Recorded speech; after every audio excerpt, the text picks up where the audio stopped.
សំលឹងមេឃពណ៌ខ្មៅដូចចិត្តពើក្នុងពេលនេះអើយបងដឹងថាអូនចង់ចេញព្រមបងបានគិតទុកថាអូននឹងអងស្រឡាញ់បើពេលនេះអូនចេញក៏ខាត់មិនបានបងព្រមទទួលហើយដែលត្រាំត្រើយគិតបែបនេះមិនគួរលើកលែងទុំឲ្យបងមិនចេញលួងលោមក៏មិនបាននៅថ្នាក់ថ្នមចាក់ចេញទៅនួនល្អងគិតត្រូវហើយ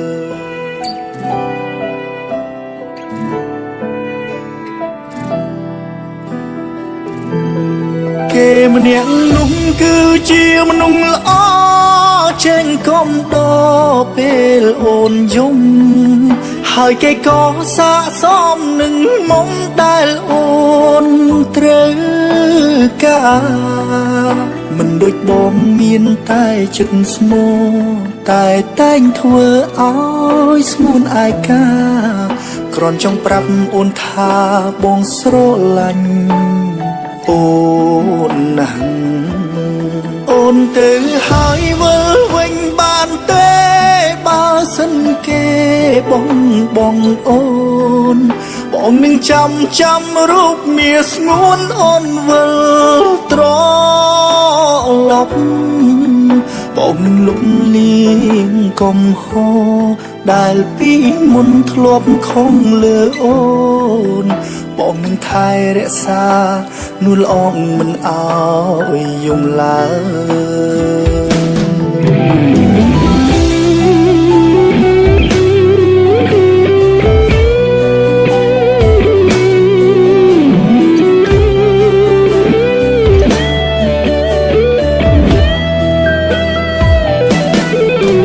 ម្នាក់នោះគឺជាមនុស្សល្អ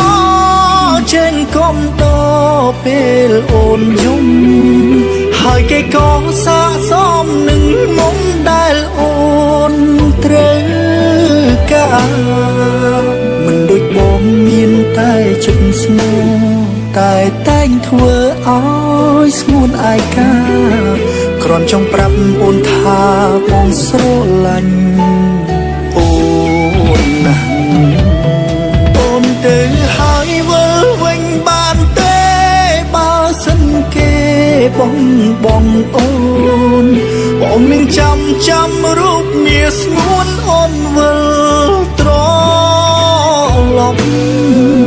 បងនឹងលុបលៀងកំហរដែលពីមុនធ្លាប់ខំលើអូនបងនឹងថែរក្សានួនល្អងមិនអោយយំឡើយបងនឹងថែរក្សានួនល្អងមិនអោយ